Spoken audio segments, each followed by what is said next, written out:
नमस्कार दोस्तों, स्वागत है। बने रहिए बनारसी अंचल के साथ। तो एक बार फिर से टीजीटी पीजीटी इतिहास का प्रैक्टिस पेपर 125 प्रश्नों की ये सीरीज है। पहला प्रश्न, और ख़ास बात मित्रों, इसकी एक पीडीएफ भी दिया हुआ है।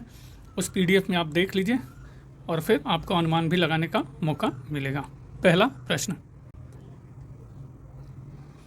निम्न में से किसने बनारस हिंदू विश्वविद्यालय का शिलान्यास किया? पंडित मदन मोहन मालवीय, लॉर्ड हार्डिंग, महाराजा विभूति नारायण सिंह, लॉर्ड चेम्सफोर्ड। तो जिसने बनारस हिंदू विश्वविद्यालय का शिलान्यास किया वो है लॉर्ड हार्डिंग। और मित्रों, इसमें कंफ्यूज होने की ज़रूरत नहीं है। हार्डिंग ने ही अपने कार्यकाल में 4 फरवरी 1916 को बनारस हिंदू विश्वविद्यालय की स्थापना मदन मोहन मालवीय, एनी बेसेंट, प्रभु नारायण सिंह व दरभंगा के राजा रामेश्वर सिंह ने संयुक्त रूप से किया, लेकिन जो शिलान्यास है वो लॉर्ड हार्डिंग के द्वारा। सेकंड, किस गवर्नर जनरल के कार्यकाल में बंगाल जिला अदालतों को कलेक्टरों के अधीन कर दिया गया? वारेन हेस्टिंग्स, जॉन सोर, रिचर्ड वेलेजली, लॉर्ड कॉर्नवालिस। तो जिस गवर्नर जनरल के कार्यकाल में बंगाल जिला अदालतों को कलेक्टरों के अधीन कर दिया गया वो है आपका D, Lord Cornwallis. Lord Cornwallis का पूरा कार्यकाल का समय क्या था मित्रों? 1786 से 1793 तक। क्वेश्चन थर्ड, सर्वप्रथम भारतीय राष्ट्रीय कांग्रेस का विभाजन किस वर्ष हुआ था? 1905, 1907, 1909 या उपयुक्त में से कोई नहीं। तो सर्वप्रथम भारतीय राष्ट्रीय कांग्रेस का विभाजन जिस वर्ष हुआ था वो है आपका 1907। फोर्थ, भारत और पाकिस्तान के बीच विभाजन के लिए नियुक्त सीमा आयोग के अध्यक्ष थे Cyril Radcliffe, M P. Moon, A V. Alexander McMahon. तो भारत और पाकिस्तान के बीच विभाजन रेखा के लिए नियुक्त सीमा आयोग के अध्यक्ष थे आपके सिरिल रेडक्लिफ। फिफ्थ, किसने अपनी अपूर्ण जीवनी के 10 अध्याय लिखा जिसके लिए वे एन इंडियन पिलग्रिम नामक शीर्षक देना चाहते थे? कैप्टन मोहन सिंह, अरबिंदो घोष, सुभाष चंद्र बोस, सत्यमूर्ति। तो जिसने अपनी अपूर्ण जीवनी के 10 अध्याय लिखा जिसके लिए वे एन इंडियन पिलग्रिम नामक शीर्षक देना चाहते थे वह हैं आपके सुभाष चंद्र बोस। क्वेश्चन 6, भारत छोड़ो आंदोलन के दौरान किस नेता ने सरकार द्वारा की गई जातियों को शेर जैसी हिंसा कहा था? जवाहरलाल नेहरू, महात्मा गांधी, राम मनोहर लोहिया, जयप्रकाश नारायण। तो भारत छोड़ो आंदोलन के दौरान जिस नेता ने सरकार द्वारा की गई जातियों को शेर जैसी हिंसा कहा था वो है आपके महात्मा गांधी। 7th, संयुक्त प्रांत का प्रीमियर प्रधानमंत्री 1937 में कौन बना? गोविंद मालवीय, लाल बहादुर शास्त्री, गोविंद वल्लभ पंत, जवाहरलाल नेहरू। तो संयुक्त प्रांत का प्रीमियर प्रधानमंत्री 1937 में आपके सी, गोविंद वल्लभ पंत। क्वेश्चन 8, जिया तरंग आंदोलन प्रारंभ हुआ नागालैंड, त्रिपुरा, मणिपुर, मिजोरम। तो जिया तरंग आंदोलन आपका प्रारंभ हुआ सी, मणिपुर। क्वेश्चन 9, साइमन कमीशन का विरोध करने में किसने कांग्रेस का साथ दिया? हिंदू महासभा, न्यायाधीश पक्ष, मुस्लिम लीग, ऑल इंडिया अछूत फेडरेशन। तो साइमन कमीशन का विरोध करने में जिसने कांग्रेस का साथ दिया वो है आपका मुस्लिम लीग। क्वेश्चन 10, निम्नलिखित में से किस शहर में खिलाफत समिति का गठन किया गया था? कलकत्ता, दिल्ली, पटना, बम्बई। तो जिस शहर में खिलाफत समिति का गठन किया गया था वो है आपका D, Bombay. Question 11, Annie Besant home rule आंदोलन प्रारंभ करने के लिए उत्तरदायी थी, हाँ या ना? तो उत्तर दीजिए। थियोसॉफिकल सोसाइटी के संस्थापिका थी। तीसरा, इंडियन नेशनल कांग्रेस की एक बार की अध्यक्षा रही। तो कौन से कथन आपके सही हैं? आपका कथन ए, होम रूल आंदोलन प्रारंभ करने के लिए उत्तरदायी थी, और कथन 3, इंडियन नेशनल कांग्रेस की एक बार अध्यक्षा रही। क्वेश्चन 12, कार्लाइल सर्कुलर संबंधित है असहयोग आंदोलन से, सविनय अवज्ञा आंदोलन से, भारत छोड़ो आंदोलन से या फिर बंगाल विभाजन विरोधी आंदोलन से। तो कार्लाइल सर्कुलर संबंधित है, आपका अनुमान लगाइए डी, बंगाल विभाजन विरोधी आंदोलन से। क्वेश्चन 13, निम्नलिखित में से किसे भारतीय क्रांतिकारियों की जननी के रूप में जाना जाता है? Annie Besant, Sarojini Naidu, madam Cama, Usha Mehta. तो जिसे भारतीय क्रांतिकारियों की जननी के रूप में जाना जाता है वो है आपके सी, मैडम कामा। क्वेश्चन 14, सूची 1 का सूची 2 से सुमेल करना है। देख लीजिए, इंडियन एसोसिएशन, तो सुरेंद्र नाथ बनर्जी, सही है, हाँ सही है। मद्रास महाजन सभा, आपका एम वीर राघवाचारी। बॉम्बे प्रेसिडेंसी एसोसिएशन, दादा भाई नौरोजी। और डी, पूना सार्वजनिक सभा, जस्टिस राणा डे। सही उत्तर बी। पूना सार्वजनिक सभा कब बनी थी मित्रों? 1867 अथवा 1817 पूना में। मद्रास महाजन सभा 1884 ईस्वी, बॉम्बे प्रेसिडेंसी एसोसिएशन 1885 और Indian association 1876 Calcutta. Question 15, Deoband Uttar Pradesh में दारुल उलूम का संबंध किससे है? पारसी समाज सुधार आंदोलन, मुस्लिम सुधार आंदोलन, खादी आंदोलन, आतंकवादी कार्यकलाप। तो देवबंद उत्तर प्रदेश में दारुल उलूम का संबंध आपका है बी, मुस्लिम सुधार आंदोलन। और इसकी स्थापना कब हुई मित्रों? 1866-67 किसके नेतृत्व में? मोहम्मद कासिम ननौतवी व रशीद अहमद गंगोही द्वारा देवबंद सहारनपुर ने किया। मूल उद्देश्य क्या थे? विद्यालयों में पश्चिमी शिक्षा व संस्कृति को प्रतिबंधित करना, मुस्लिम संप्रदाय का नैतिक व धार्मिक पुनरुद्धार करना तथा अंग्रेजों से असहयोग करना था। क्वेश्चन 16, प्रबुद्ध भारत नामक अंग्रेजी समाचार पत्र प्रकाशित किया गया था? आर्य समाज द्वारा, रामकृष्ण मिशन द्वारा, थियोसॉफिकल सोसाइटी या ब्रह्म समाज द्वारा। तो प्रबुद्ध भारत नामक अंग्रेजी समाचार पत्र प्रकाशित किया गया था आपके बी, रामकृष्ण मिशन द्वारा। और रामकृष्ण परमहंस का कार्यकाल मित्रों जीवन काल 1834 से 1886। Question 17, the precepts of Jesus the guide to peace and happiness नामक शीर्षक पुस्तक को निम्नलिखित में से किसने लिखा? Raja Rammohan Roy, Thomas Babington Macaulay, Michael Madhusudan Dutt, William Carey. तो the precepts of Jesus the guide to peace and happiness पुस्तक लिखी गई राजा राममोहन रॉय द्वारा। क्वेश्चन 18, निम्न में से किस समाज की नींव देवेंद्रनाथ टैगोर ने रखी थी? ब्रह्म समाज, साधारण ब्रह्म समाज, आदि ब्रह्म समाज, भारत का ब्रह्म समाज।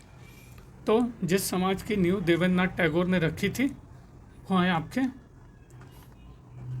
18 का सी, आदि ब्रह्म समाज। और कब रखी थी मित्रों? 1866 में। क्या मुख्य उद्देश्य था? आध्यात्मिक दार्शनिक सुधार पर ध्यान केंद्रित करना। क्वेश्चन 19, सूची 1 का सूची 2 से सुमेल करना है, तो देख लीजिए, थोड़ा छोटा करना पड़ेगा मित्रों। तो ए, मूलवासी विवाह अधिनियम 1872, इसके अंतर्गत क्या था? अनुमान लगाइए। 14 वर्ष से कम आयु की लड़कियों का विवाह प्रतिषेधित था। दूसरा, सहमति की आयु अधिनियम 1891, इसके अंतर्गत 12 वर्ष से कम आयु की लड़कियों का विवाह प्रतिबंधित था। सी, शारदा अधिनियम 1930, विवाह की आयु को बढ़ावा और 18 वर्ष से कम आयु के लड़कों एवं 14 वर्ष से कम आयु की लड़कियों के लिए दंडिक कार्रवाई का उपबंध। बाल विवाह प्रतिषेध संशोधन अधिनियम 1978, विवाह योग्य आयु बढ़ाकर लड़कियों के लिए 15 से 18 और लड़कों के लिए 21 कर दी गई, और कब? 1978 में। सही उत्तर D. Question 20, Hicky Bengal gazette या the original Calcutta general advertiser Asia में छपने वाला पहला समाचार पत्र किस वर्ष में प्रकाशित हुआ था? 1778, 1780, 1777 या 1782? तो हिक्की बंगाल गजट या the original Calcutta general advertiser Asia में छपने वाला पहला समाचार पत्र जिस वर्ष में प्रकाशित किया गया था वो है बी, 1780। 21, निम्न में से किसके द्वारा भारत के प्रत्येक संघीय क्षेत्र में एक शिक्षा विभाग स्थापित करने की स्तुति की गई थी? Charter act 1793, charter act 1813, Bentinck's resolution on education 1835, Wood's dispatch 1854। तो जिसके द्वारा भारत के प्रत्येक संघीय क्षेत्र में एक शिक्षा विभाग स्थापित करने की संस्तुति की गई थी वह है आपका वुड्स डिस्पैच 1854। 22, निम्नलिखित में से किस विद्यापीठ ने भारतीय इतिहास को आर्य नाम लगाया? प्राच्य विद्यापीठ, सबाल्टन विद्यापीठ, राष्ट्रवादी विद्यालय, मार्क्सवादी विद्यापीठ? तो जिस विद्यापीठ ने भारतीय इतिहास को आर्य नाम लगाया वह है आपका ए, प्राच्यवाद विद्यापीठ। क्वेश्चन 23, देख लीजिए सूची 1 का सूची 2 के साथ सुमेल करना है। एक तरफ स्थान है और दूसरी तरफ नाम है 1857 की क्रांति का। सिंहभूम, तो अनुमान लगाइए। गोनू, बरौत या बड़ौत, शाहमद, अवध, बिरजिस कादिर, फैजाबाद, मौलवी Ahmadullah Shah. A correct answer. Question 24, कथन और कारण का प्रश्न। कथन ए, विदेशी शासन के लिए सभी की साझा रूप से घृणा की भावना के अतिरिक्त 1857 के विद्रोहियों के पास भविष्य के लिए कोई निश्चित राजनीतिक दृष्टि नहीं थी। सही, गलत? तो ये सही। कारण आर, असफलता में भी 1857 की क्रांति ने राष्ट्रीय स्वतंत्रता आंदोलन के लिए प्रेरणा स्रोत का कार्य किया। सही, गलत? सही। स्पष्टीकरण या एक्सप्लेनेशन के रूप में सही या गलत? तो गलत। सही उत्तर आपका बी, ए, आर दोनों सही। ए का सही स्पष्टीकरण आर नहीं है। 25, 1857 के संग्राम में किस क्रांतिकारी को गिरफ्तार कर अंडमान जेल भेज दिया गया था? सीताराम कंवर, भीमा नायक, बादल भोई, खाजिया नायक?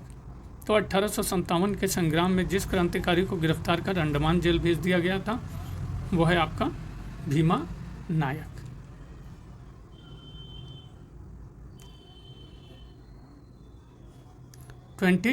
सिक्स, और भीमा नायक के बारे में एक बात कह सकते हैं मित्रों कि विद्रोह के समय भीमा नायक की मुलाकात तात्या टोपे से हुई और उन्होंने कैप्टन किटिंग्स की सेना का सफलतापूर्वक सामना किया, लेकिन 1861 में पकड़ लिया गया और अंडमान भेज दिया गया, जहां पे उनको 29 दिसंबर 1876 को पोर्ट ब्लेयर में फांसी दी गई।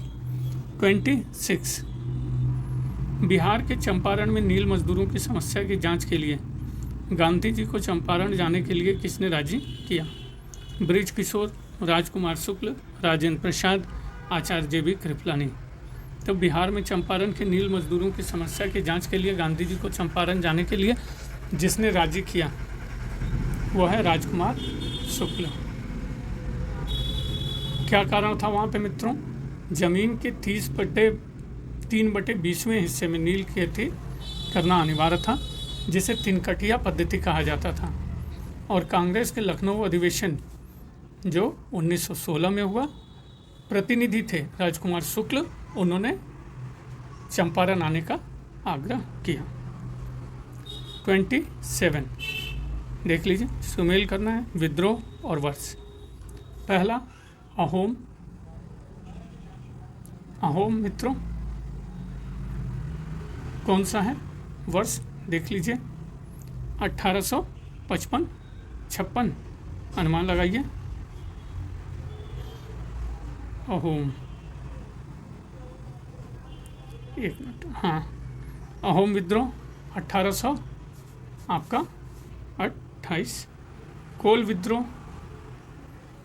1831 32, संथाल 55 56 और मोपला विद्रोह आपका 1921। सही उत्तर आपका डी 29। सिद्धू एवं कान्हू ने किस विद्रोह का नेतृत्व किया था? संथाल, मुंडा, कूका, इनमें से कोई नहीं।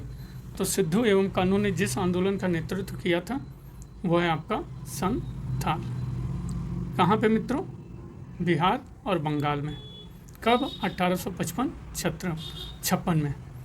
इस आंदोलन को हूल भी कहा जाता है और इस विद्रोह को दामिनी कोह के नाम से भी जाना जाता है। और संथाल जो जनजाति थी कहाँ रहती थी? झारखंड के सिंहभूम के निकट छोटा नागपुर, भागलपुर से राजमहल तक का भूभाग का जो क्षेत्र था। एनसीईआरटी में इसके लिए अच्छे से दिया हुआ है मित्रों, देख लीजिएगा। 30 19वीं सदी के अंत तथा 20वीं सदी के शुरुआत में औद्योगिकीकरण रूस में बदलाव लाया। इससे औरत और बच्चे कारखाने से दूर हो गए। औद्योगिक वस्तुओं की मांग में गिरावट आ जाने से बेरोजगारी पर नियंत्रण लगा।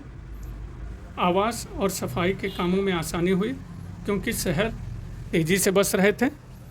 रेलवे का काफ़ी विस्तार हुआ। तो 19वीं सदी के अंत तथा 20वीं सदी के शुरुआत में औद्योगिकीकरण रूस के में बदलाव लाया और इससे सही उत्तर क्या होगा? सही उत्तर है डी, रेलवे का काफ़ी विस्तार हुआ। 31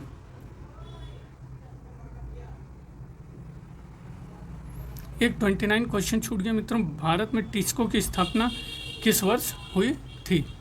तो ये था 1907।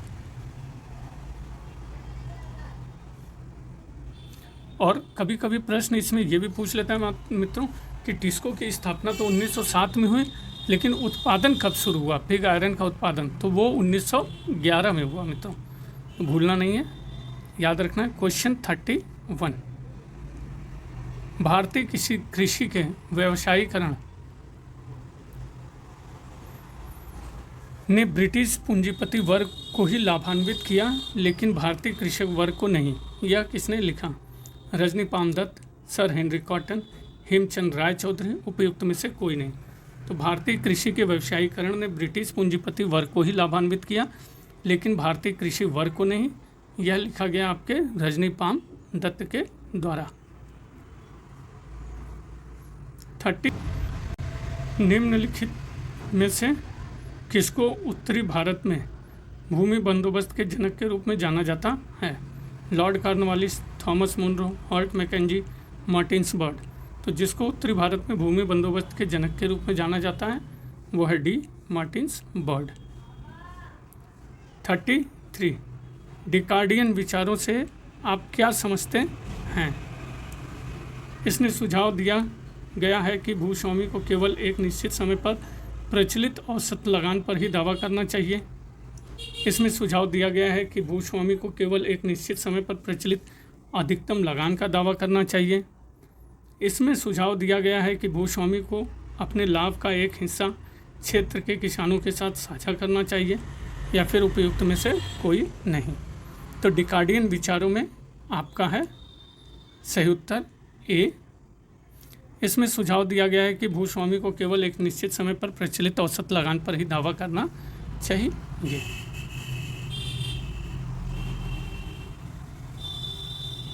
और डिकार्डियन कौन थे मित्रों? ये ब्रिटिश अर्थशास्त्री थे और लगान संबंधी विचार इनके अर्थशास्त्र में काफ़ी प्रचलित थे। क्वेश्चन 34, 1895 में स्थापित बेल्वी आयोग का उद्देश्य क्या था? तो देख लीजिए, केंद्र और प्रांतीय सरकार के अधिकार क्षेत्र को परिभाषित करना, भारत की आय और व्यय की जांच करना, भारत सरकार और भारतीय रियासतों के बीच संबंध सुधारना, या फिर भारत के लिए राज्य सचिव और शक्तियों को परिभाषित करना। तो 1895 में स्थापित बेल्वी आयोग का उद्देश्य था आपके भारत की आय और व्यय की जांच करना। क्वेश्चन 35, 1935 के भारत सरकार अधिनियम में सबसे महत्वपूर्ण प्रस्तावना क्या थी?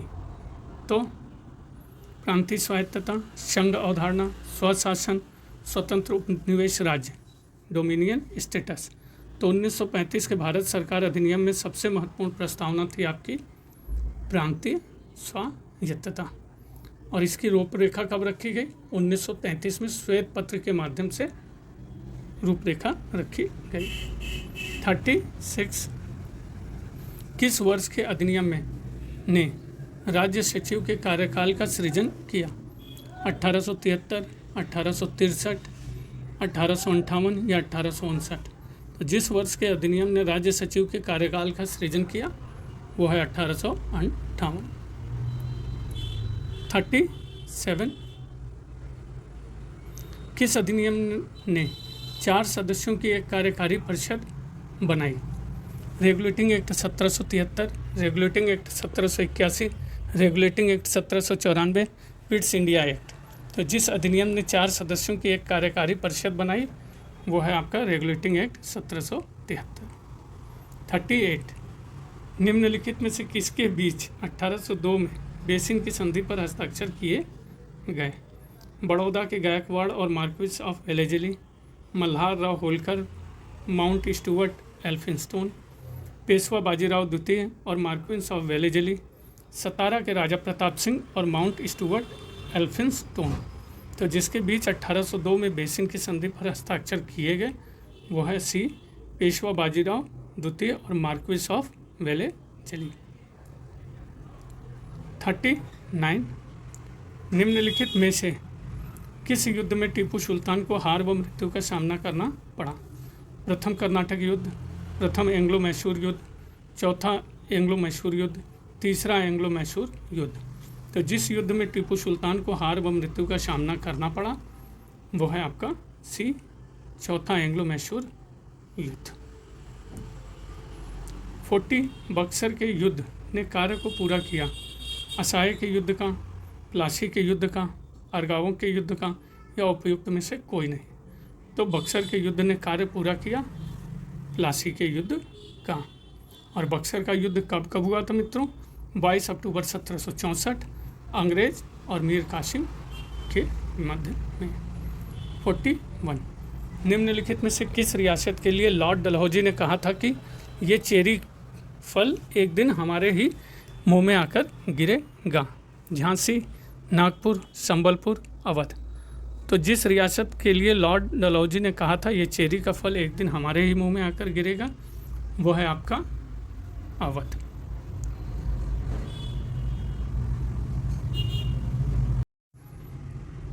क्वेश्चन 42, भारत में ईस्ट इंडिया कंपनी के प्रशासन एवं कार्यकलाप संबंधी पंचम प्रतिवेदन 5th रिपोर्ट के बारे में निम्नलिखित में से कौन सा कथन सही नहीं है?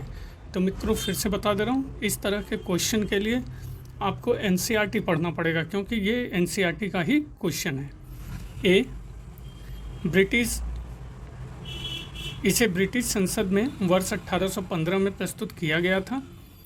यह 1002 पृष्ठों की थी। सी, इसकी लगभग 800 पृष्ठ की परिशिष्ट थी जिसमें जमींदारों और रैयतों की याचिकाएं, विभिन्न जिलों के कलेक्टरों की रिपोर्ट, राजस्व प्राप्तियों संबंधी सांख्यिकीय सारणियों और राजस्व तथा बंगाल और मद्रास के न्यायिक प्रशासन संबंधी अधिकारियों के लिखे गए नोट्स शामिल थे। डी, पंचम रिपोर्ट सेलेक्ट कमेटी द्वारा प्रस्तुत की गई थी। तो 5th रिपोर्ट के बारे में जो कथन सही नहीं है, नहीं पे विशेष ध्यान रहेगा, वो है आपकी ए। बाकी सारी आपकी सही है।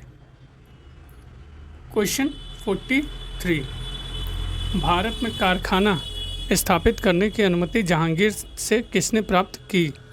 James cook, Thomas Roe, captain Hawkins, Francisco Maria. तो भारत में कारखाना स्थापित करने की अनुमति जहांगीर से जिसने प्राप्त की वो है थॉमस रो। 44, बिना किलेबंदी वाला व्यापारिक चौकियों जो पुर्तगाली नौसेना बेड़े के लिए रणनीतिक ठिकानों का कार्य भी करती थी को क्या कहा जाता है? फेइटोरिया, कोका, कार्च, जेक। तो बिना किलेबंदी वाली व्यापारिक चौकियों जो पुर्तगाली नौसेना बेड़े के लिए रणनीतिक ठिकाने का कार्य भी करती थी को कहा जाता था, आपके अनुमान लगाइए मित्रों, फेइटोरिया।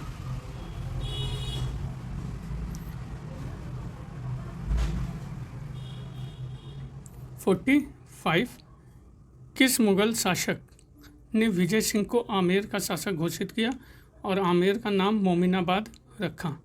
औरंगजेब, बहादुर शाह, फर्रुखसिंह, मोहम्मद शाह। तो जिस मुगल शासक ने विजय सिंह को आमेर का शासक घोषित किया और आमेर का नाम मोमिनाबाद रखा वो है आपका बी, बहादुर शाह। बहादुर शाह का मूल नाम क्या था? मोहम्मद आजम। 46, सूची 1 का सूची 2 के साथ सुमेल करना है मित्रों। कजाक, कजाक किससे सुमेल होगा? एक जनजाति। निशान, किसी राजकुमार द्वारा जारी आदेश। ऋषि, सूफी सिलसिला। कशफुल माजूब, एक ग्रंथ। सही उत्तर ए। 47, मध्यकाल में व्यापारियों और कारीगरों की हड़ताल के घटना के संदर्भ में निम्नलिखित में से कौन सा कथन सही है? तो देख लीजिए, वर्ष 1668-69 में इस्लाम में बलात धर्म परिवर्तन के विरुद्ध सूरत के बनियों ने हड़ताल की थी। सही या गलत? तो गलत। बी, यूरोपीय यात्री थेवे नॉट के अनुसार बाग नगर के हिंदू बैंकरों ने अमीर की वसूली के विरोध में अपने कार्यालय बंद कर दिए। सही, गलत? गलत। सी, 1686 में मद्रास की समस्त भारतीय जनता अंग्रेजों द्वारा अधिरोपित कर के विरोध में जाति प्रधानों के आदेश पर हड़ताल पर चली गई। सही, गलत? गलत। डी, 17वीं सदी में अब्बे कैरे ने लिखा कि कम्मलन कारीगर जाति में यदि कोई अपमानित महसूस करता था या उसके साथ कुछ गलत किया जाता था तो सभी लोग अपनी दुकानें बंद कर देते थे। तो डी कथन आपका सही है। नहीं मित्रों, गलती हो गई, क्षमा चाहता हूँ मित्रों, आंसर डी सही है। मतलब कहने का ये जो मतलब है वो सारे कथन मित्रों आपके सही है। एक बार फिर से मैं क्षमा चाहता हूँ मित्रों, क्योंकि यहाँ पे नीचे ऑप्शन दिया था, मैंने ध्यान नहीं दिया मित्रों। सारे कथन आपके सही हैं। क्षमा चाहता हूँ मित्रों, क्योंकि मैं जानता हूँ एक एक क्वेश्चन की बहुत अहमियत है मित्रों। मेरिट में एक क्वेश्चन आपको अंदर कर सकता है और एक क्वेश्चन बाहर कर सकता है। फिर से मैं क्षमा चाहता हूँ। 48, ऊपरी सुमेल करना है मित्रों। तो सही, मराठों के शासनकाल में काश्तकारी अवधि की एक कोटि। अमला, क्लर्क या संग्राहक। देशाई, संपत्तिधारी या राजस्व अधिकारी। मशंद, संगतों से अभिहित प्रभारी स्थानीय सिख अधिकारी। सही उत्तर ए। क्वेश्चन 49, शिवाजी ने एक बेड़ा संगठित किया और खुद को जंजीरा को छोड़कर डैश समुद्री किलों का स्वामी बना लिया। कोरोमंडल, कनारा, कोंकण, मालाबार। तो शिवाजी ने एक बेड़ा संगठित किया और खुद को जंजीरा को छोड़कर समुद्री किलों का स्वामी बना लिया, वो है आपका कोंकण। क्वेश्चन 50, मान कौतूहल किस विषय पर एक पाठ है? संगीत, वास्तुकला, वस्त्र कौशल, युद्ध। तो मान कौतूहल जिस विषय पर एक पाठ है वो है आपका ए, संगीत। 51, मुगल काल में निम्नलिखित विदेशी यात्रियों के आगमन का आरोही कालानुक्रम में व्यवस्थित कीजिए, पहले से बाद। तो देख लीजिए, पित्राडेले वेले कब आया था मित्रों? 1622।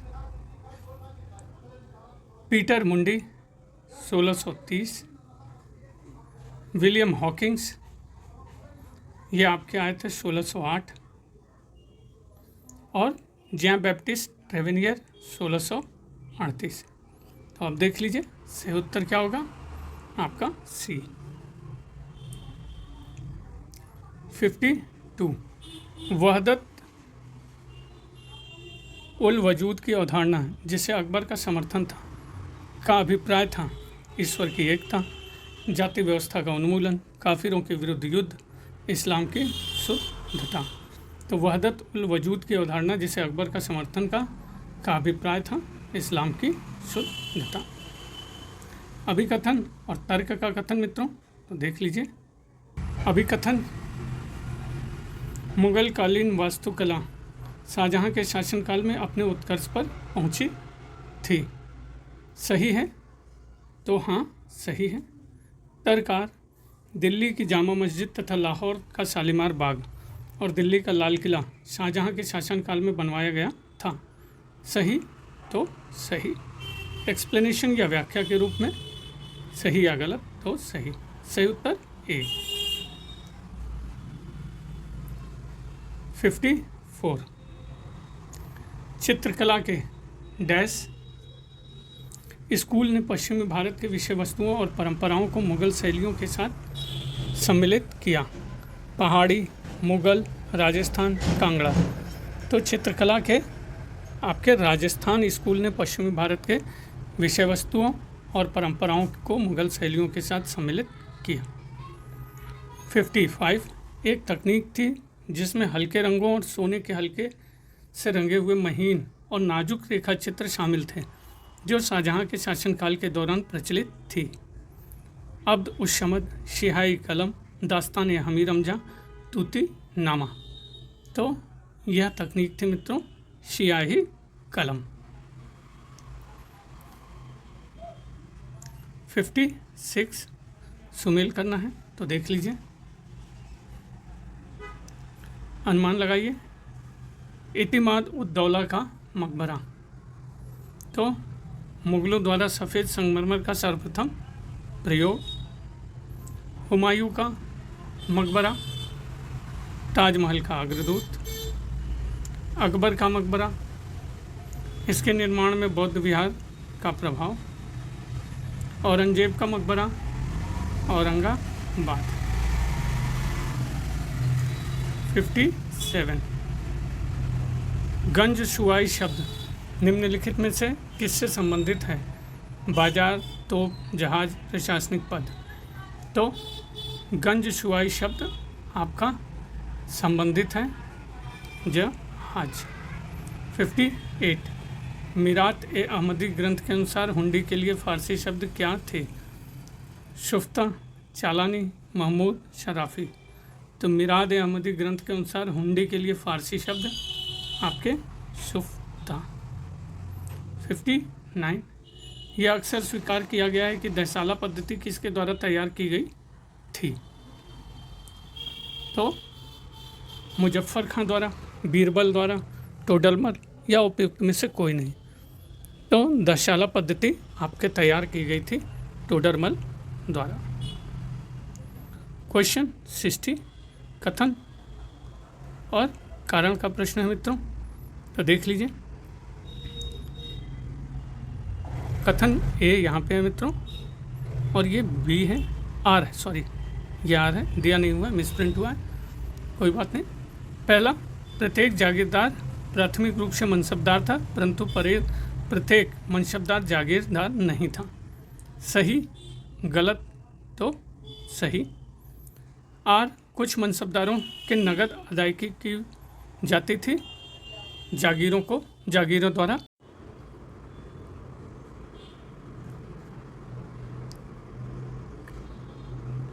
तो ए और आर दोनों सही हैं और आर्य की सही व्याख्या करता है।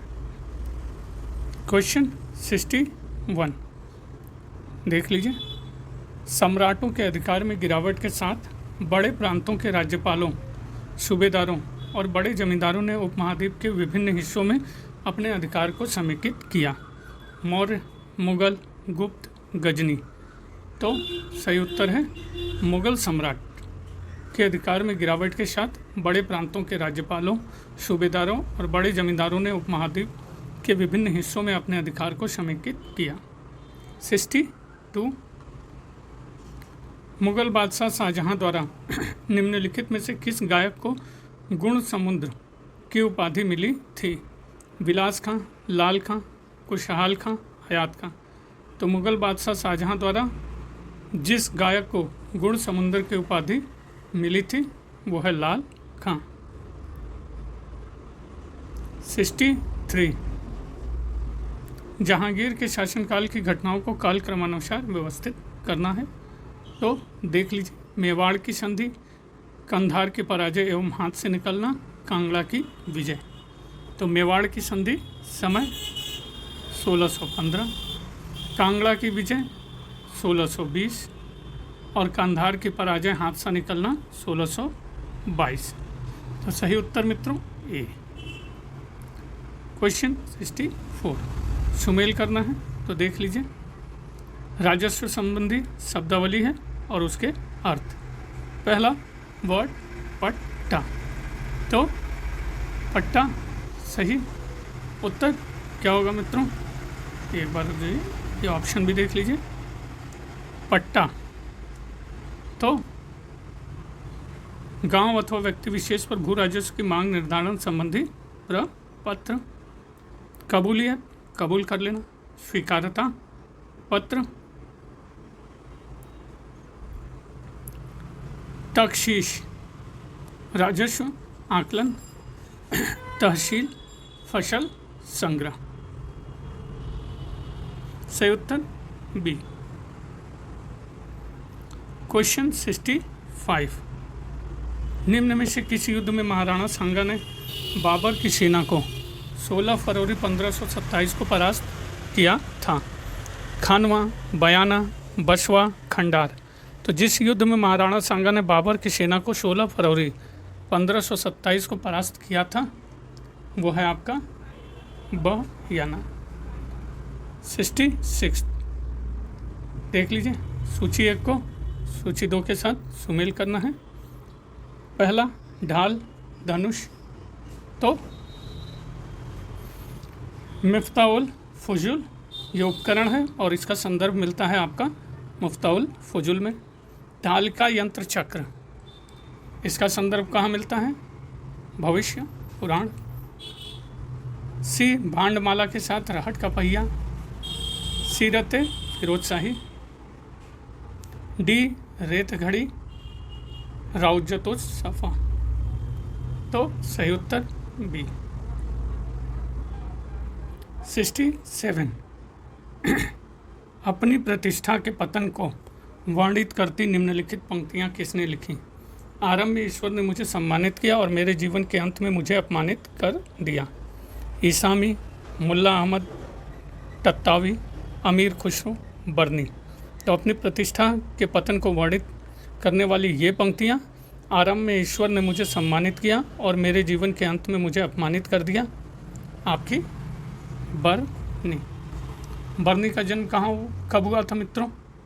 1285। कहाँ? बुलंदशहर बरन के नाम से भी जाना जाता है। क्वेश्चन 68 गुलबर्गा की जामी मस्जिद के निम्नलिखित विशेषताओं में से कौन से सही हैं? तो देख लीजिए।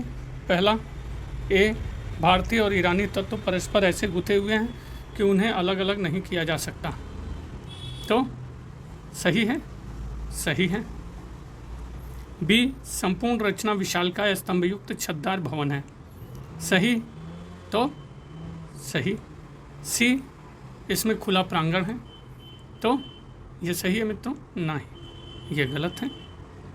डी शांत पंक्तियों में व्यवस्थित छोटे गुंबदों से संपूर्ण छत आच्छादित है। सही, सही। सही उत्तर बी। 69 निम्नलिखित में से किन मकबरों की संरचना अष्टभुजाकार है? तो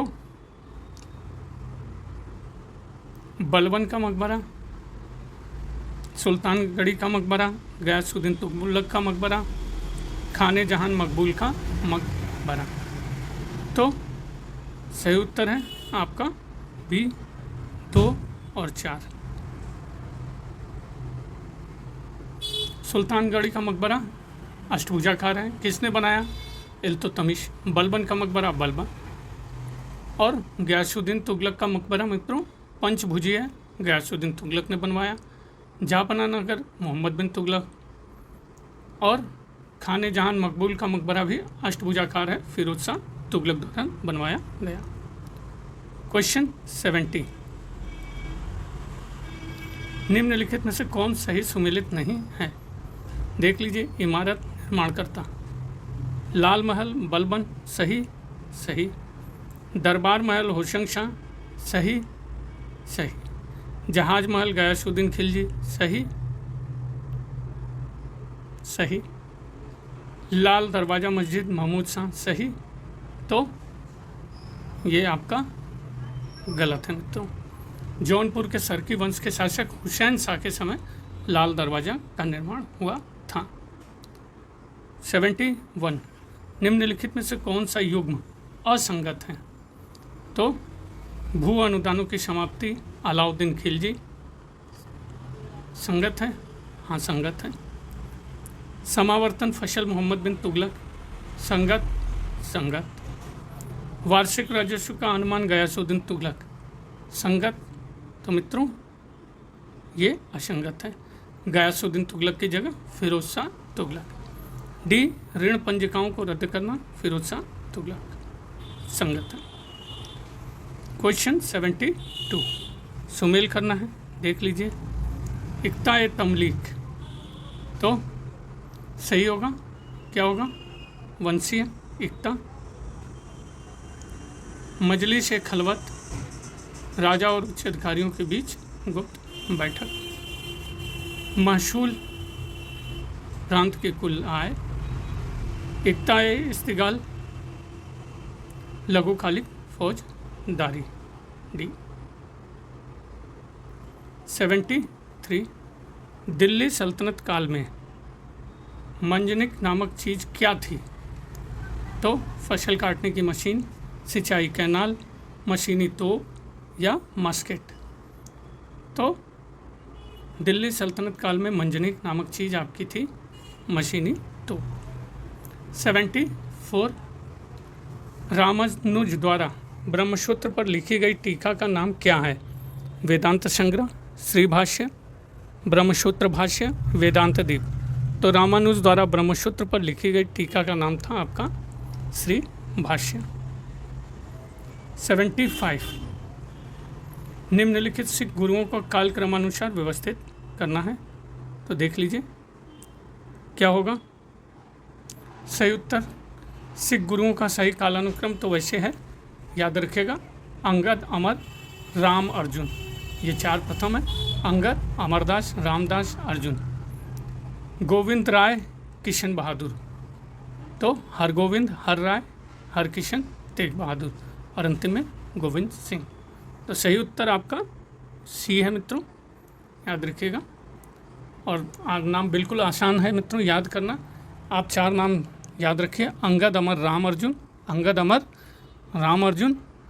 गोविंद राय, किशन बहादुर। गोविंद राय, किशन बहादुर। अंगद, अमर, राम, अर्जुन। गोविंद राय, किशन बहादुर, और अंतिम में गोविंद सिंह। 76 किस भक्ति संत ने वात्सल्य, दास्य, सांख्य और माधुर्या जैसे धार्मिक भावुकता के विभिन्न रूपों को विकसित किया? नानक, कबीर, कबीर दिया हुआ मित्रों, कबीर होगा। चैतन्य, मीरा। तो जिस भक्ति संत ने वात्सल्य, दास्य, सांख्य और माधुर्य जैसी धार्मिक भावुकताओं को विभिन्न रूपों को विकसित किया, मीरा। 77 विजयनगर साम्राज्य में कुडी शब्द का प्रयोग किया जाता था। भूमि नाप की एक इकाई के रूप में, सामंती नायकों की सेना हेतु, एक प्रकार के कर हेतु, निम्न कृषक मजदूर की बदली में। तो विजयनगर साम्राज्य में कुडी शब्द का प्रयोग किया जाता था निम्न कृषक मजदूर के बदली। 78 निम्नलिखित में से कौन सा विजयनगर के शासक राजवंशों का सही कालानुक्रम है? तो शलू, तुलु, संगम, अरविडू, इन्हीं में बताना है। तो विजयनगर के शासक राजवंशों का सही कालानुक्रम है आपके, अनुमान लगाइए मित्रों। हरिहर बुक्का 1336 में संगम वंश की स्थापना की, जो 1485 में चला। 1485 में नरसिंह सालू ने सालू वंश की स्थापना की, 1505 तक चला। 1505 में वीर नरसिंह ने तुलु वंश को स्थापित किया, 1570 तक चला। और 1570 में तिरुमल के आर्यवडु वंश की स्थापना की, जो 1650 तक चला। तो संगम, सलू, तुलु, आर्यवडु। 79 निम्नलिखित में से किसने बहमनी वंश की राजधानी को दौलताबाद से गुलबर्गा स्थानांतरित किया? तो जिसने बहमनी वंश की राजधानी को दौलताबाद से गुलबर्गा स्थानांतरित किया वो है ए, अलाउद्दीन हसन बहमन शाह। क्वेश्चन 80 अभिकथन और कारण। तो पहले देख लेते हैं अभिकथन। मोहम्मद बिन तुगलक द्वारा लिया गया सबसे विवादास्पद फैसला दिल्ली से देवगिरी राजधानी का तथाकथित स्थानांतरण था। सही है, गलत, सही। कारण आर, यह कदम सुल्तान द्वारा दिल्ली के लोगों को दंडित करने के लिए किया गया था, उसके विरोधी बन गए थे, जो उसके विरोधी बन गए थे। सही, गलत, सही। एक्सप्लेनेशन या व्याख्या के रूप में सही या गलत, तो आपका फिर से मित्रों क्षमा चाहता हूँ, आर आपका गलत है, ए सही है। तो ए सही और आर गलत, ये सही उत्तर है। क्योंकि इसका जो राजधानी के स्थानांतरण का उसका मेन जो मुख्य उद्देश्य था वो दक्षिण भारत की समृद्धि का लालच और उस पर नियंत्रण करना था, तो मेन ये था। क्वेश्चन 81 दाग और हुलिया की अवधारणा किसने लाई थी? अलाउद्दीन खिलजी, मलिक काफूर, मोहम्मद बिन बख्तियार, गयासुद्दीन तुगलक। तो दाग और हुलिया की अवधारणा आपकी लाई गई थी अलाउद्दीन खिलजी। और 82 इल्तुतमिश के कुलीन वर्ग में ताजिक निम्नलिखित में से किस श्रेणी के लोग थे? तुर्की गुलाम अधिकारी, उच्च वंशीय गैर तुर्की, भारतीय मुसलमान, इल्तुतमिश के शमसी गुलाम। तो इल्तुतमिश के कुलीन वर्ग में ताजिक निम्नलिखित में से जिस श्रेणी के लोग थे वो है आपका बी, उच्च वंशीय गैर तुर्की विदेशी। 83 निम्नलिखित घटनाओं को कालक्रम की दृष्टि से सजाना है। बाजार कीमतों में सुधार, पृथ्वीराज चौहान की विजय, राजधानी स्थानांतरण, कुतुब मीनार का निर्माण। तो ये सल्तनत काल की घटनाएं हैं। तो देख लीजिए, पृथ्वीराज चौहान की जो पराजय थी 1192 में थी। इल्तुतमिश के समय कुतुब मीनार पूरा हुआ था और इल्तुतमिश अलाउद्दीन खिलजी ने बाजार की कीमतों में सुधार किया और मोहम्मद तुगलक अपनी राजधानी दिल्ली से दौलताबाद लाया 1327 में। तो सही उत्तर आपका डी। 84 महमूद गजनवी के आक्रमण के समय हिंदू शाही राज्य की राजधानी कहाँ थी? पेशावर, काबुल, उद्भांड, अटक। तो महमूद गजनवी के आक्रमण के समय हिंदू शाही राज्य की राजधानी थी आपकी उद्भांड। 85 1810 के दशक में किसने संस्कृत और द्रविड़ भाषाओं में 8000 से अधिक शिलालेख एकत्रित किए? Cunningham, Colin McKenzie, John Marshall या उपयुक्त में से कोई नहीं। तो 1810 के दशक में कॉलिन मैकेंजी ने मित्रों संस्कृत और द्रविड़ भाषाओं में, याद रखिएगा, 8000 से अधिक शिलालेख एकत्र किए। और भारत के ये पहले सर्वेक्षक जनरल भी बने थे। पहले कंपनी में अधिकारी थे, बाद में सर्वेक्षक जनरल पहले बने। 86 सूची 1 को सूची 2 से सुमेल करना है। तो देख लीजिए, राजा या वंश और उससे संबद्ध। हर्ष पुष्यभूति शासक, ललितादित्य मुक्तापीड़, कारकोट वंश, पल्लव तोंडै मंडलम क्षेत्र, पाल मत्स्य न्याय का अंत। सही उत्तर सी। क्वेश्चन 87। चोल काल के मंदिर अपनी शिल्पकारी और भव्यता के लिए प्रसिद्ध हैं। मंदिर की देवी देवता की प्रतिमा के प्रधान मूर्तिकार को निम्नलिखित में से किस रूप में जाना जाता था? विश्वकर्मा, सूत्रधार, स्थापति, शिल्पी। तो सही उत्तर क्या होगा मित्रों? सी, आपके स्थापति के नाम से जाना जाता था। 88। गुर्जर प्रतिहार शैली का अंतिम एवं सबसे भव्य मंदिर कौन सा है? हर्षनाथ मंदिर, नीलकंठेश्वर मंदिर, जसनगर, सोमेश्वर मंदिर किराडू, कामेश्वर मंदिर खेड़। तो गुर्जर प्रतिहार शैली का अंतिम एवं सबसे भव्य मंदिर है सी, सोमेश्वर मंदिर किराडू।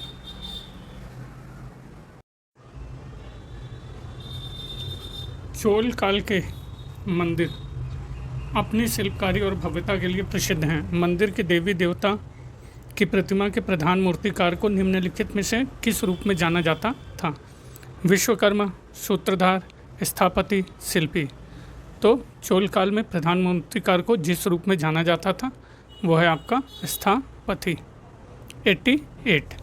गुर्जर प्रतिहार शैली का अंतिम एवं सबसे भव्य मंदिर कौन सा है? हर्षनाथ मंदिर, नीलकंठेश्वर मंदिर जसनगर, सोमेश्वर मंदिर किराडू, कामेश्वर मंदिर खेड़। तो गुर्जर प्रतिहार शैली का अंतिम एवं सबसे भव्य मंदिर आपका है सोमेश्वर मंदिर किराडू। 89। तीसरी सदी BCE में भारत में बोलचाल की भाषा निम्नलिखित में से कौन सी थी? संस्कृत, पाली, प्राकृत, वैदिक संस्कृत।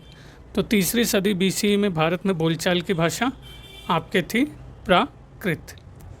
90।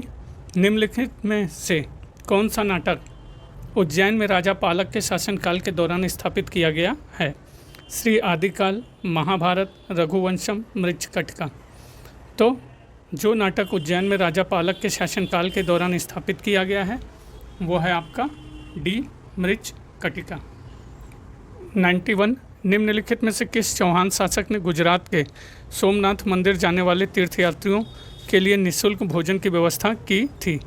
पृथ्वीराज प्रथम, दुर्लभराज तृतीय, दुर्लभराज द्वितीय, विग्रहराज द्वितीय। तो जिस चौहान शासक ने गुजरात के सोमनाथ मंदिर जाने वाले तीर्थयात्रियों के लिए निःशुल्क भोजन की व्यवस्था की थी वो है पृथ्वीराज प्रथम। 92। प्रतिहार शासक महेंद्रपाल प्रथम एवं महीपाल का दरबारी कवि था? विल्हड़, कल्हड़, राजशेखर, हरिभद्र। तो प्रतिहार शासक महेंद्रपाल प्रथम एवं महीपाल का दरबारी कवि था आपके राजशेखर।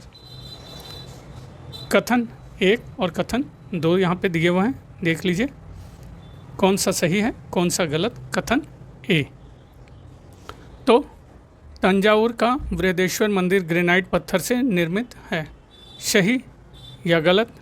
तो आपका ये सही है। कथन 2, ग्रेनाइट की चट्टानें निकटवर्ती क्षेत्रों में उपलब्ध हैं, सही गलत? गलत। तो सही है आपका सी। 94। इनमें से कौन सा राजवंश दक्षिण पूर्व एशिया में मलक्का लिखा हुआ है मित्रों, मलक्का भी है, जल डमरू मध्य में समुद्री डकैती का मुकाबला करने में सक्रिय रूप में से शामिल था? पांड्य राजवंश, पल्लव राजवंश, चोल राजवंश, चालुक्य राजवंश। तो जो राजवंश दक्षिण पूर्व एशिया में मलक्का जल डमरू मध्य में समुद्री डकैती का मुकाबला करने में सक्रिय रूप से शामिल था वह है आपका सी, चोल राजवंश। 95। निम्न में से किस चेर शासक ने आदि गैमन के नेतृत्व में गठित चोल और पांड्य शासकों की संयुक्त सेना को परास्त किया था? सेन गुट्टुवन, नेदुंजेरल अदन, पेरुमचेरल इरुमपोराई, उदयनजेरल। तो जिस चेर शासक ने आदि गैमन के नेतृत्व में गठित चोल और पांड्य शासकों की संयुक्त सेना को परास्त किया वो है पेरुम चेरल एरुमपुराई। 96 सूची 1 का सूची 2 के साथ सुमेल करना है, देख लीजिए। तो मुल्लय या मुल्लई किस भूभाग को कहा जाता था? पशुचारण क्षेत्र। पालय या पालई शुष्क भूभाग सूखा क्षेत्र। कुरुंची यह पर्वतीय क्षेत्र। मरुदम या मरुतम नदी भूभाग। सही उत्तर सी। क्वेश्चन 97 किस चीनी यात्री विवरण के अनुसार नालंदा के मठ को 100 गांवों के राजस्व से सहायता मिलती थी? इत्सिंग, हुइनसोंग, फाहियान या फैक्सियन? तो जिस चीनी यात्री के विवरण के अनुसार नालंदा के मठ को 100 गांवों के राजस्व की सहायता मिलती थी वो है हुइनसांग। 98 भास्कर वर्मन ने किसे राजदूत बनाकर हर्षवर्धन के पास भेजा? माधवगुप्त, सरवकेतु, हंसबेग, उपयुक्त में से कोई नहीं। तो भास्कर वर्मन ने जिसे राजदूत बनाकर हर्षवर्धन के पास भेजा वो है आपका सी हंसबेग। 99 कितने महीनों तक वेनसोंग नालंदा में ठहरा और अध्ययन किया? 18, 14, 28 या उपयुक्त में से कोई नहीं। तो जितने महीनों तक वेनसोंग नालंदा में ठहरा और अध्ययन किया वो है आपका ए 18। और वेनसोंग मित्रों पता ही होगा कि सर्वप्रथम वह किस राज्य में पहुंचा था? तो कपिशा में, और यहीं से वो 637 ईस्वी में नालंदा विश्वविद्यालय गया। यहाँ के कुलपति उस समय कौन थे? सील भद्र थे। उसने किसका अध्ययन किया? योग शास्त्र का। और ये भी पता होना चाहिए कि कन्नौज के धर्मसभा और प्रयाग के छठे महामोक्ष परिषद में भी इसने भाग लिया था। क्वेश्चन 100 सूची 1 का सूची 2 से सुमेल करना है, तो देख लीजिए। शासक और पत्नी, तो चंद्रगुप्त प्रथम की पत्नी कौन है? कुमार देवी। समुद्रगुप्त दत्ता देवी। चंद्रगुप्त द्वितीय कुबेर नागा। कुमारगुप्त अनंत देवी। सही उत्तर सी। क्वेश्चन 101 निम्नलिखित में से किस गुप्त शासक ने सबसे कम स्वर्ण प्रतिशत वाले स्वर्ण सिक्के जारी किए? बुद्धगुप्त, नरसिंहगुप्त, स्कंदगुप्त, विष्णुगुप्त? तो जिस गुप्त शासक ने सबसे कम स्वर्ण प्रतिशत वाले स्वर्ण सिक्के जारी किए वो है आपका विष्णुगुप्त। 102 निम्नलिखित में से किस राजा का इलाहाबाद प्रशस्ति की पंक्ति 21 में आर्यावर्त के सम्राटों में उल्लेख नहीं है? रुद्रदेव, मेघवर्ण, चंद्रवर्मन, गणपतिनाथ? तो जिस राजा का इलाहाबाद प्रशस्ति की पंक्ति 21 में आर्यावर्त के सम्राटों में उल्लेख नहीं है वो है बी मेघवर्ण।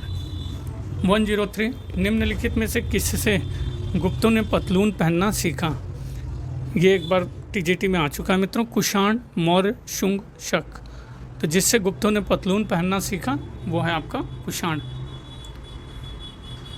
104 निम्नलिखित किस शासक के सिक्कों पर रोमा नाम लिखा है और रोमन वेशधारी इस देवी की आकृति अंकित है? कनिष्क प्रथम, हुविष्क प्रथम, कुजुल कड़फिशस, एजिलाइसिस? तो जिस शासक के सिक्कों पर रोमा नाम लिखा है और रोमन वेशधारी इस देवी की आकृति अंकित है वो है आपका बी हुविष्क प्रथम। 105 निम्नलिखित में से किस शासक ने अप्रतिहत चक्र की उपाधि धारण की थी? शिमुख सातकर्णी प्रथम, गौतमीपुत्र सातकर्णी, यज्ञश्री सातकर्णी? तो जिस शासक ने अप्रतिहत चक्र की उपाधि धारण की थी वो है आपके बी सातकर्णी प्रथम। 106 डैश 148 बीसी में पुष्यमित्र का उत्तराधिकारी बना और 8 वर्षों तक शासन किया, लेकिन उसके शासनकाल की कोई घटना ज्ञात नहीं है और न ही उसके शासनकाल का कोई सिक्का या शिलालेख मौजूद है। जेठमित्र, अग्निमित्र, वसुमित्र, देवभूति? तो यह शासक था आपका अग्निमित्र। 107 मौर्य साम्राज्य के पतन के लिए जिम्मेदार संतुष्टिकरण की नीति किसकी थी? बिंदुसार, चंद्रगुप्त मौर्य, अशोक? उपयुक्त में से कोई नहीं। तो मौर्य साम्राज्य के पतन के लिए जिम्मेदार संतुष्टिकरण की नीति आपकी थी अशोक। 108 भारतीय इतिहास में अशोक के 13वें शैल धर्मादेश को महत्वपूर्ण माना जाता है। 13वें शिलालेख, तो इसमें उसकी धम्म यात्रा का उल्लेख है, इसमें उसके समकालीन भारतीय राजाओं के नामों का उल्लेख है, इसमें यूनानी राजाओं के नामों का उल्लेख है, इसमें यह घोषणा की गई है कि राजा अशोक बौद्ध भिक्षु बन गए। तो भारतीय इतिहास में अशोक के 13वें शैल धर्मोदेश के महत्वपूर्ण माना जाता है। सी, इसमें यूनानी राजाओं के नामों का उल्लेख है। क्वेश्चन 109, डैश साम्राज्य पहला अखिल भारतीय साम्राज्य था? ब्रिटिश, कुषाण, मौर्य, गुप्त। तो साम्राज्य पहला अखिल भारतीय साम्राज्य था मौर्य। 110, विश्व का पहला गणतंत्र वैशाली में किसके द्वारा स्थापित किया गया? मौर्य, नंद, गुप्त, उपयुक्त में से कोई नहीं। तो विश्व का पहला गणतंत्र वैशाली में जिसके द्वारा स्थापित किया गया वो है डैश लिच्छवियों द्वारा। मित्रों, ये उपयुक्त में से कोई नहीं, लिच्छवियों द्वारा आपका स्थापित किया गया। और ये कह सकते हैं वैशाली को मित्रों महावग्र जातक विनय पिटक का जो एक ग्रंथ है, वैशाली को एक धनी, समृद्धशाली और घनी आबादी वाला नगर कहा गया है। क्वेश्चन 111, लगभग 6ठी शताब्दी BCE में डैश उत्तरी अवंती की राजधानी थी? उज्जैन, कौशाम्बी, अयोध्या, श्रावस्ती। तो लगभग 6ठी शताब्दी BCE में आपकी जो उत्तरी अवंती की राजधानी थी वो है उज्जैन। 112, विशिष्टाद्वैत संप्रदाय के दर्शन का विस्तृत प्रतिपादन करने वाली पुस्तक न्याय तत्व के लेखक हैं नाथ मुनि, लगध मुनि, भरत मुनि, रामानुजाचार्य। तो विशिष्टाद्वैत संप्रदाय के दर्शन का विस्तृत प्रतिपादन करने वाली पुस्तक न्याय तत्व के लेखक हैं आपके नाथ मुनि।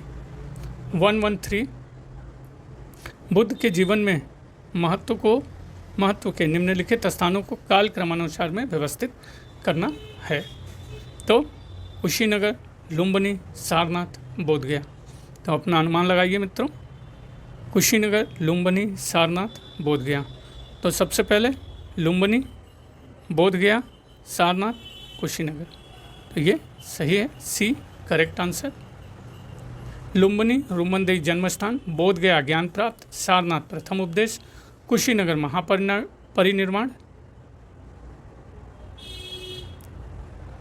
114, किन राजाओं के द्वारा नागरदत्त को व्यापार और व्यवसाय को संपन्न करने के लिए सुपुर्द किया गया था?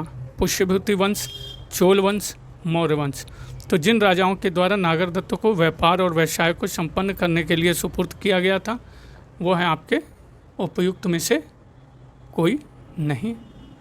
जैन ग्रंथ कथा कोश में नागदत्त नामक एक व्यापारी की कथा दी गई है मित्रों, जो धन उपार्जन के लिए 500 जहाज लेकर समुद्र यात्रा में चला था और जहां उसके जहाज फंस गए थे, नागदत्त ने अपनी विपत्ति की सूचना एक तोते के पैर में बंधे हुए पत्र द्वारा बाहर भेजी और यह पत्र सुवर्णद्वीप के राजा सुंदर के हाथ लगा।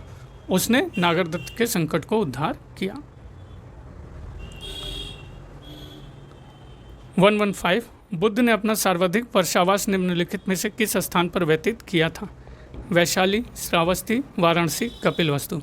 तो बुद्ध ने अपना सर्वाधिक वर्षावास जिस स्थल पर व्यतीत किया था वो है बी, श्रावस्ती। 21 वर्षावास मित्रों याद रखिएगा, 21 वर्षावास। और एक महत्वपूर्ण प्रश्न, बुद्ध ने अपना प्रथम वर्षावास कहाँ बिताया था? तो सारनाथ के मूलगढ़ कुठी विहार में। अंतिम वर्षावास वैशाली के बेलुआ ग्राम बिहार में बिताया था। प्रथम अंतिम ये तो मित्रों याद होना चाहिए।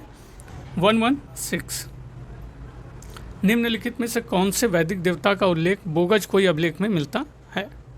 तो इंद्र मित्र नाशत वरुण, अग्नि इंद्र मित्र नाशत वरुण यम, नाशत वरुण यम अग्नि। तो जिस वैदिक देवता का उल्लेख बोगज कोई अभिलेख में मिलता है वो है इंद्र मित्र नाशत्य वरुण। और बोगज कोई अभिलेख मित्रों कहाँ मिला है? तुर्की से मिला है। कब का है? 1400 ईसा पूर्व का, याद रखिएगा। और वैदिक देवता मरुत व अग्नि का उल्लेख बोगज कोई में नहीं मिलता है। 117, 7 किस वेद को गैर आर्यन का कार्य माना जाता है? ऋग्वेद, यजुर्वेद, सामवेद, अथर्ववेद। तो जिस वेद को गैर आर्यन का कार्य माना जाता है वो है आपका अथर्ववेद। 118 देख लीजिए।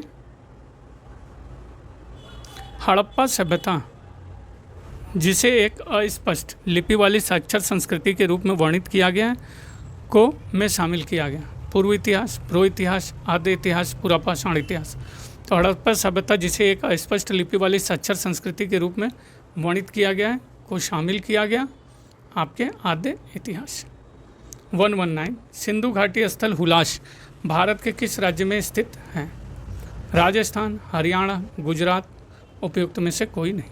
तो सिंधु घाटी स्थल हुलास भारत के जिस राज्य में स्थित है वो है डी, इसमें से उपयुक्त में से कोई नहीं। हुलास मित्रों उत्तर प्रदेश राज्य के सहारनपुर जिले में स्थित है और यहाँ पे विभिन्न चरणों की संस्कृतियाँ प्राप्त हुई हैं।